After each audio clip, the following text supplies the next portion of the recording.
You're listening to the I Love You Keep Going podcast with George Haas.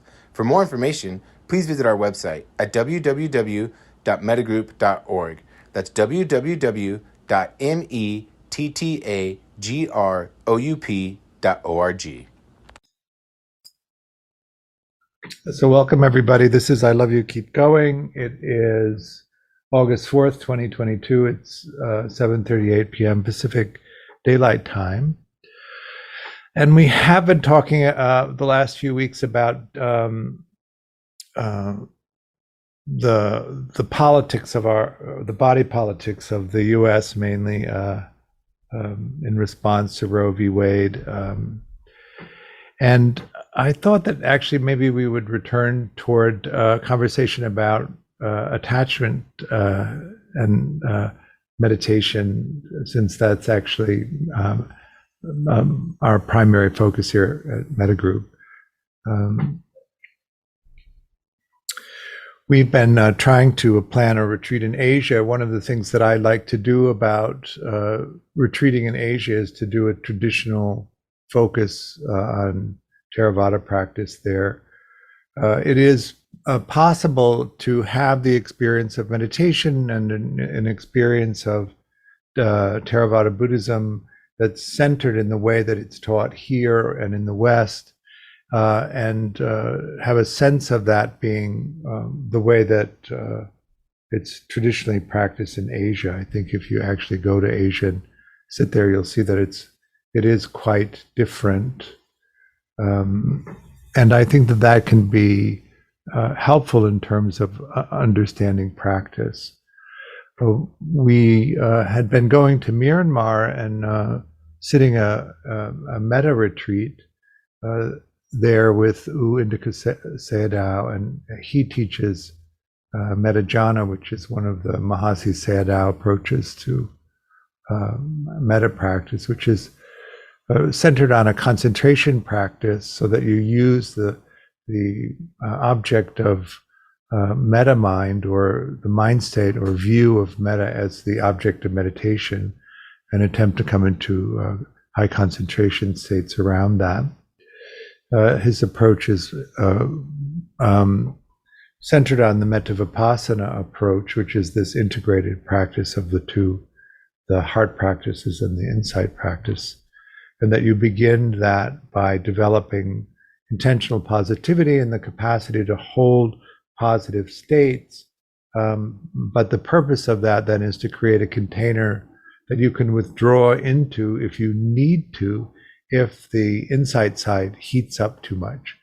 So when you move into pulling apart the experience in the way that the Vipassana or that style of insight practice tends to do, you can sometimes come into the views that you use to create the experience of yourself and of the world, and that can put you in touch with some painful emotional experiences. In response to that, and in a combined Metta Vipassana approach to practice, you pull into the metta side, to the positive side, when the Vipassana side becomes distressing.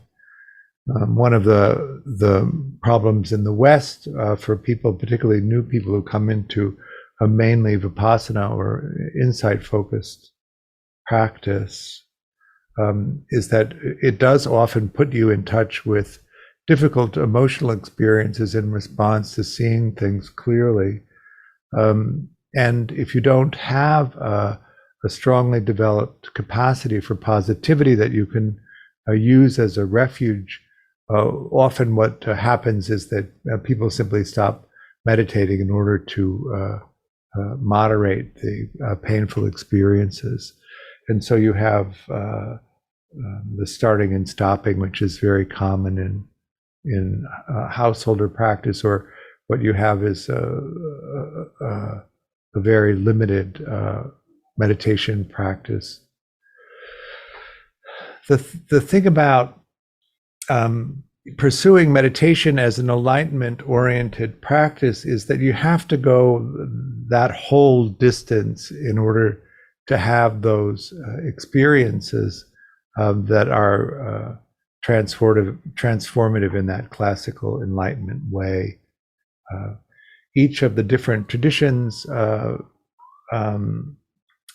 creates different experiences of that, and that depending on how you practice, you have different experiences. I know that Dan Brown and Judd Brewer did some fMRI studies on Tibetan practitioners and on Theravada practitioners, and found that the different techniques created different reactivity in the brain, and that the Theravada practice was really centered around the ACC and shutting down the experience of self, and the Tibetan practice was or the parts of the brain that responded were a shift of the identification of the self experience in the left prefrontal cortex into the parietal lobe, which is more local, global, so that big expansiveness experience that often comes from the Tibetan practice is actually related to the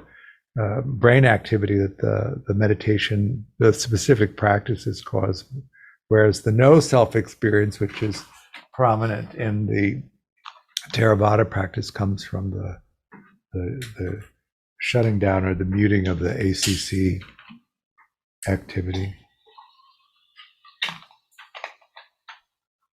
So when we talk about enlightenment experiences, and they're centered in different kinds of practice, they're different because the practices produce different results based on what you do.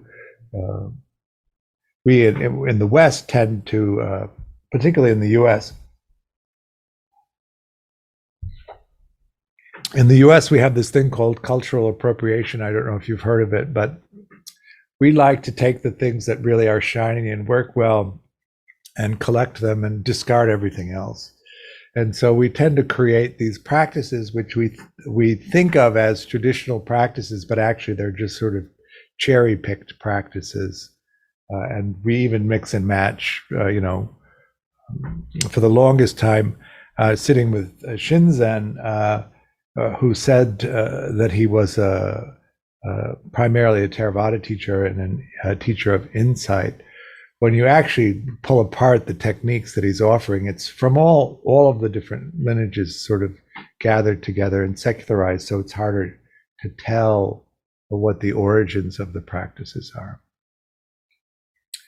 When we went to Myanmar, and I was looking around for a retreat center where we could do some longer retreats, I met a monk who had been at the monastery for 5 years, and he was still doing breath counting, and that he hadn't actually been offered any other techniques besides breath counting because the monk that was ahead of him or in charge of his practice was not yet satisfied to the depth of his technique in breath counting. Christian? Was he also doing like a metta practice? Is that like really integrated in their... No, in this particular monastery, it was just straight Vipassana. There wasn't really much in the way of metta, but he wasn't doing Vipassana or metta. He was simply doing a shamatha, concentration focused practice. Okay. Now, in the US, who do you know that's willing to do 5 years of a basic breath counting practice? Anyone? We don't want to do the preliminary practices. We want to jump into the advanced practices because we have this idea about our go-to-itness, I think might be a way to describe that. And we're also we're oriented very differently. We have a long tradition of psychological work that we do, a sense of psychological health that we're supposed to have. And really, I think of the preliminary practices, which we don't really do much of here, as the attachment investigation. One of the things that we need in order to do deep practice and to do it long enough to have an effect, and the time element, of course, is serendipitous. I remember a story Shinzen used to tell of being at a monastery in Kyoto, and every single day white knuckling it just to get through the day, and sort of a middle management accountant type guy comes in and goes from never having meditated before to stream entry in 6 weeks, which really irked all of the novice monks in this place.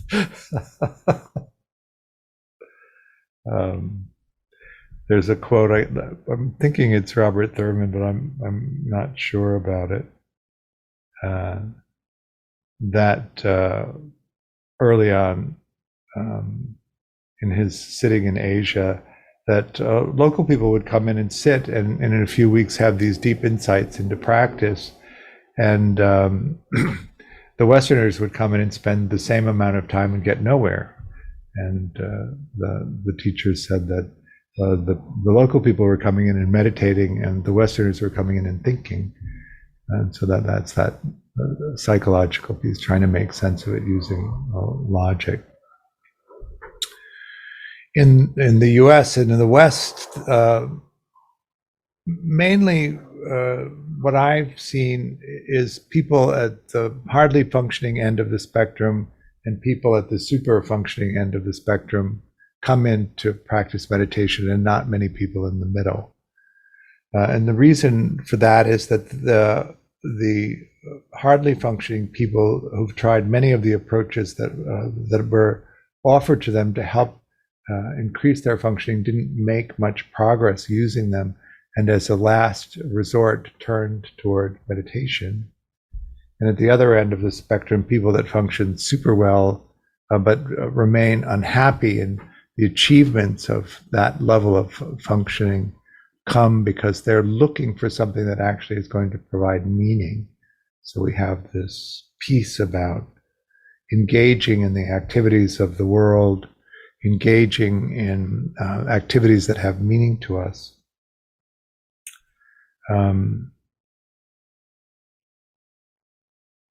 There was a quote I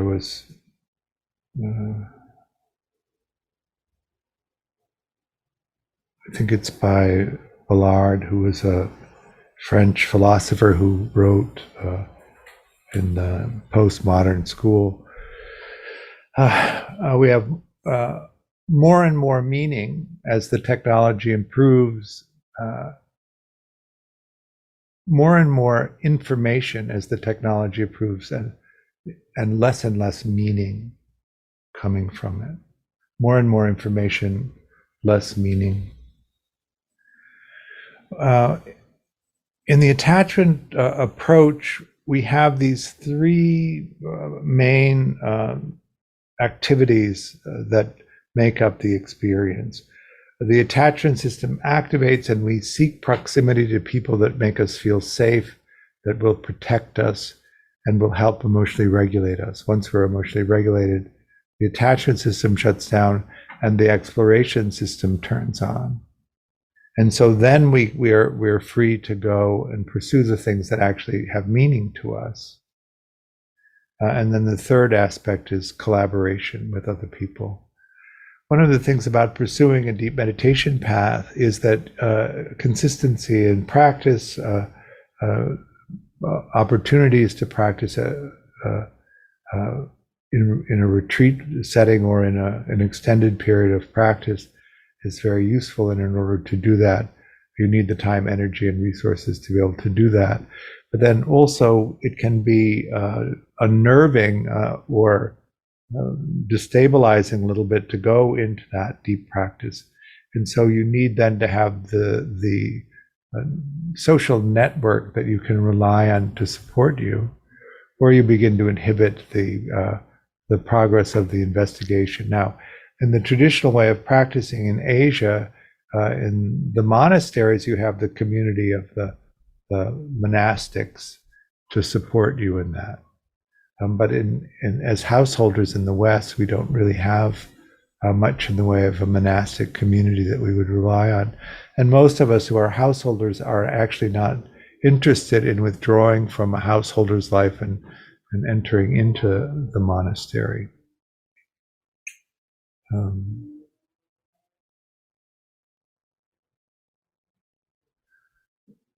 The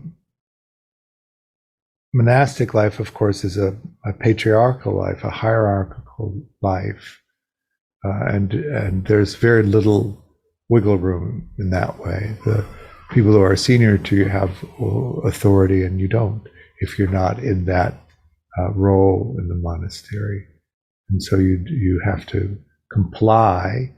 And particularly in Myanmar, that compliance is thought to be an insight into the nature of self and not self.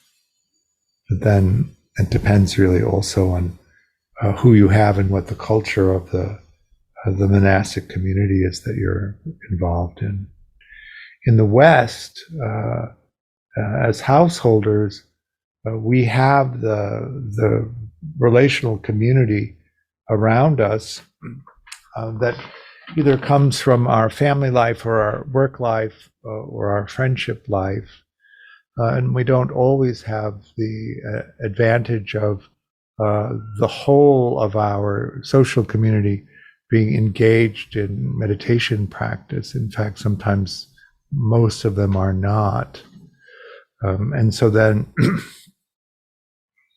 how do you manage the time, energy, and resources that you would need to take away from your commitments to other people, other work, say a work situation, and be able to focus on practice? That's part of the balancing.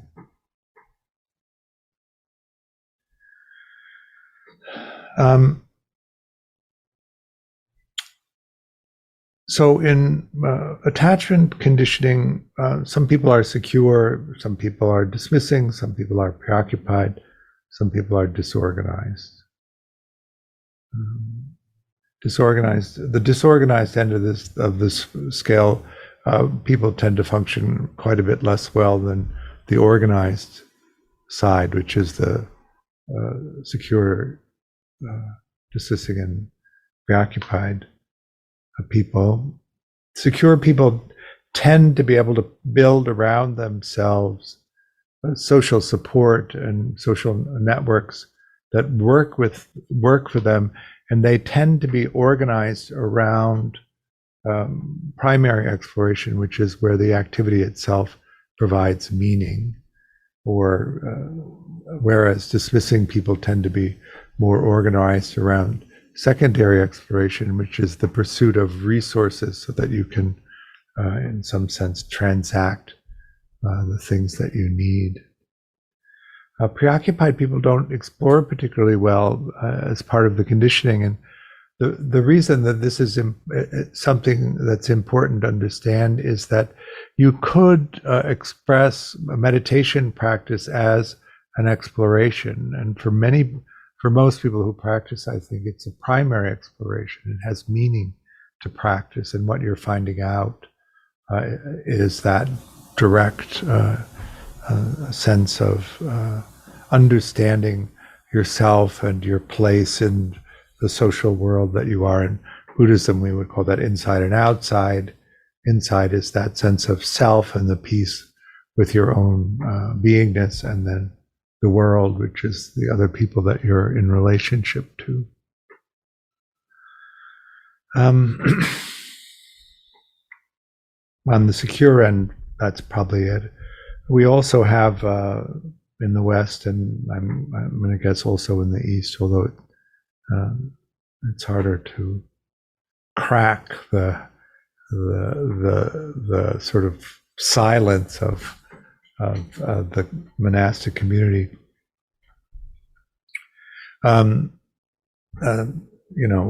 People acting in ways that are not skillful, and then we might look at the orientation of pursuing positions of power within the meditation community. and what the purpose of that is.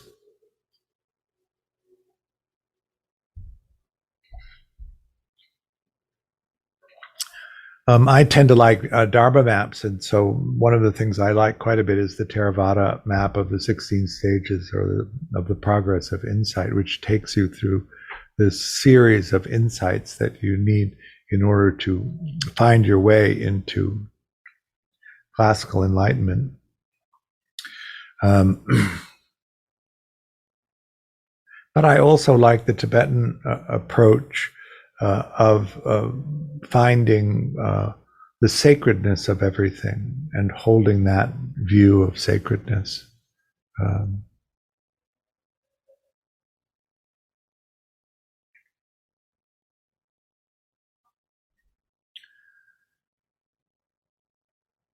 I think when I was 18 or 19, I had decided that I would stop trying to answer the big questions in life. What does it mean to be alive? Who am I? Why am I here? What am I supposed to do? All of these questions I found inscrutable and unanswerable, and I thought that it was a waste of time to try and solve them.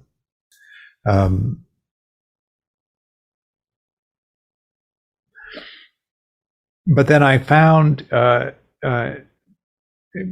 coming, into my 20s in New York in the 80s, as the AIDS epidemic swept through the social world that I inhabited, and the extreme difficulty of caring for that for the people I knew in my community as they died.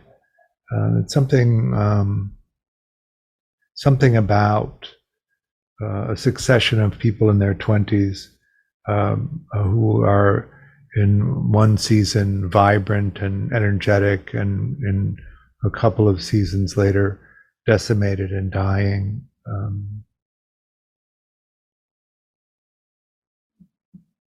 Then I realized that I'm going to have to answer these questions in a way, because the avoidance of them is unbearable. And so that practice, for me, was the catalyst to practice in earnest. But mainly what I find out in practicing in the Theravada tradition is that the experience of self is just this little pressure cooker of suffering, and if you can stay out of it, it's not that bad. You don't suffer that much. And so there's that shift out of the identification with this limited identity into this vastness, this unfixated, undifferentiated space.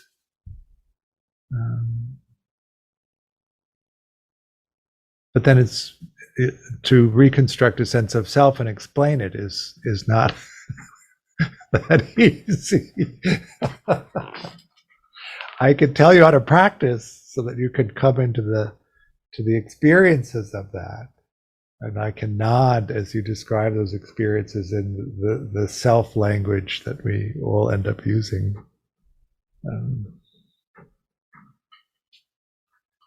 In the Tibetan practices, it's quite different than that. It's this expansiveness, this spaciousness, this thinning out, and then everything takes on this quality of sacredness. And I can explain how awesome that is, that experience of sacredness, and how every little thing seems important and valuable, and how to hold that view.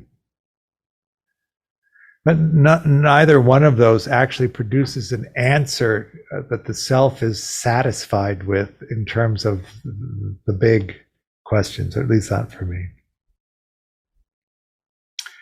Why am I here? What am I supposed to do? I do track the outcomes of things. I make my calculations of what I should do, and then I take the actions and attempt to bring those things into fruition. And then what happens, and I understand that is karma. And I try to live an ethical life, and I understand the things that happen are good karma. But very often they're not the thing that I wanted to have happen. And there's some suffering in that self-experience of that isn't what I had in mind. I'm reminded of my grandmother. She lived to be 97, and she was a Christian Scientist who also used Western medicine. There's a lot of accommodations that people can make. And she looked at me and she said, I'm absolutely convinced that God has a plan for me. I just wish he'd let me in on it.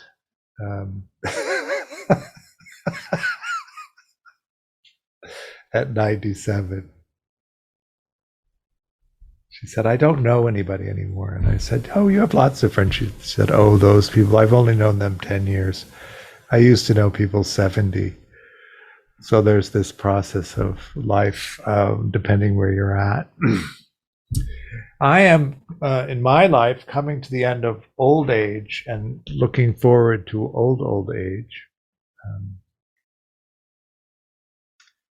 Wondering how different that will be. I already notice my energy capacities diminishing in a way that a lot of the things that I did routinely now I'm finding challenging to do.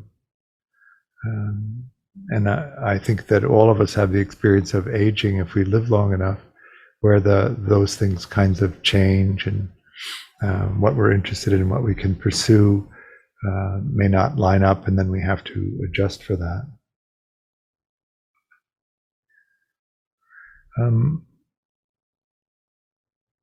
At Mettagroup, we focus initially on attachment as a preliminary practice because we want people to be able to stabilize their social network and environment and how they live, so that they actually do have the time, energy, and resources to pursue a deep practice, which we do think is the end goal of practice, that pursuit of classical enlightenment, using whatever approach actually resonates for you, to see clearly the nature of the human condition, to see clearly the nature of your experience. I was working with a student, and under a high level of stress, they acted in ways that they didn't like about themselves. And saw it as a failing.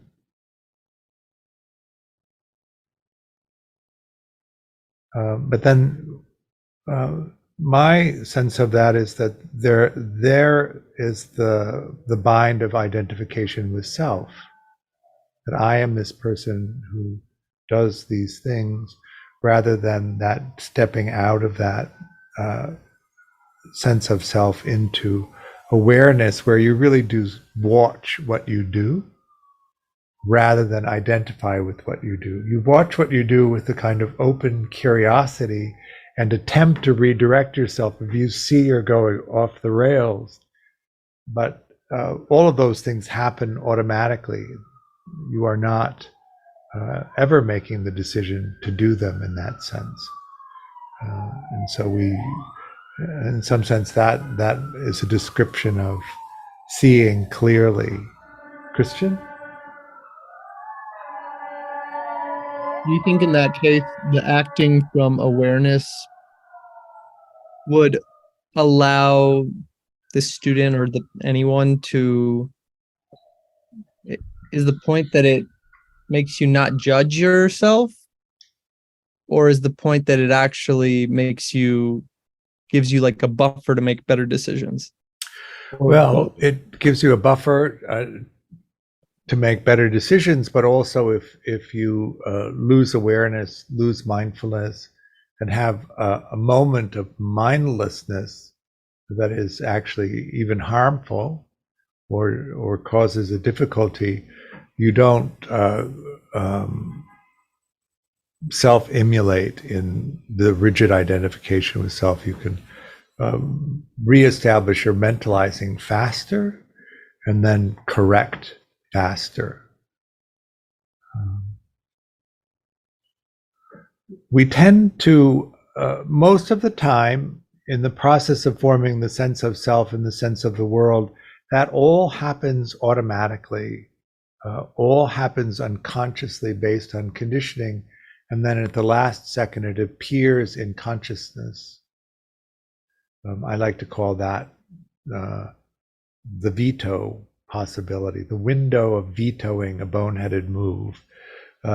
So you have the object that can be sensed, the capacity to sense it. When they have contact, consciousness of that sensing experience arises.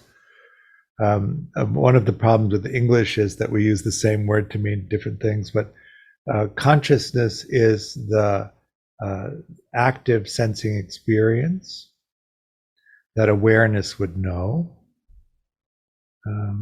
And then it's evaluated for urgency, doesn't matter, pleasant if there's time. It's compared to the perceptual database.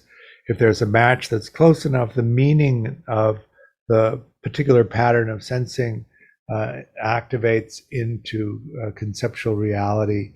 And in that moment of activation, it appears in the self experience as this is what we think is happening.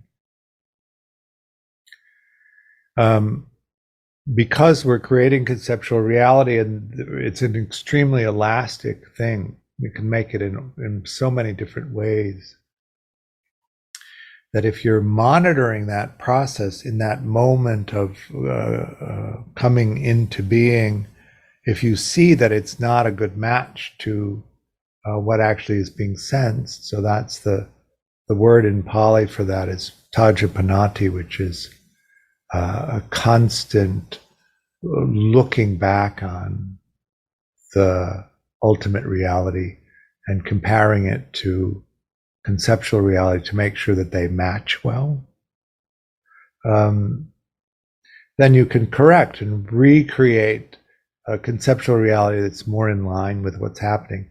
But most of the process of sensing and evaluating for urgency and applying meaning happens before it reaches conscious awareness. So these versions of reality are coming into conscious awareness fully formed. And so we don't necessarily see behind the curtain or under the hood as to how we've created them.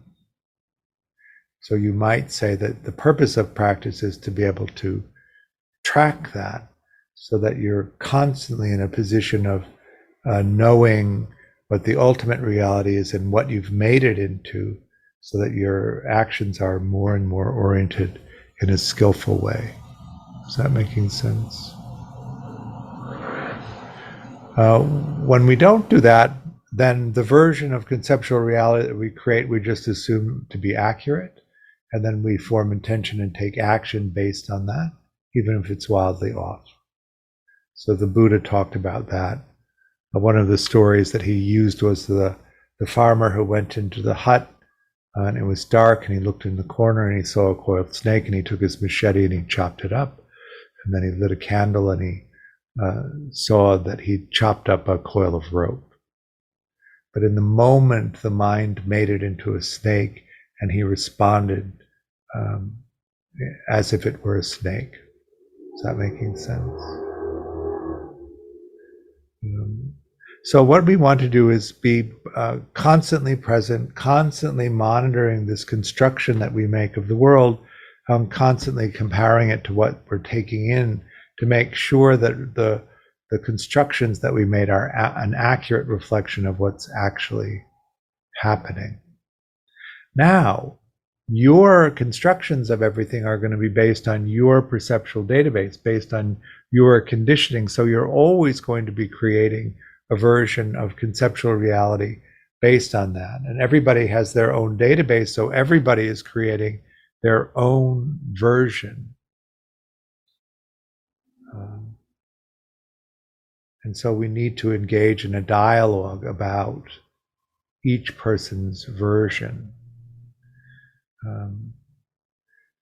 In a postmodern view, you might say that there is no truth because it's all subject to what our conditioning is. But in a metamodern version of that, you would say what's true is that everybody's creating their own reality, and what we need to do in order to understand each other is dialogue about that without being defensive of it, just to be open. Kristen, you had a question? So what you're saying is that this practice will remove our fear of snakes? Sorry.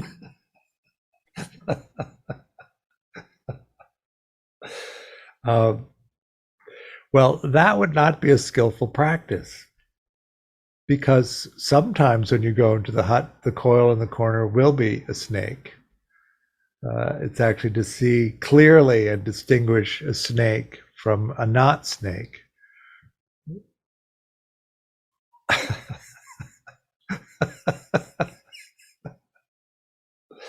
All right. So let's do some Vipassana. What do you think?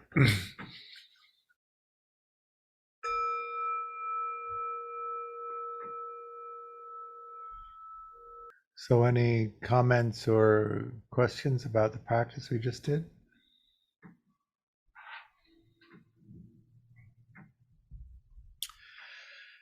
So on Saturday, we're doing the third in the level 1 attachment series. I'm teaching with Zach Oldenburg.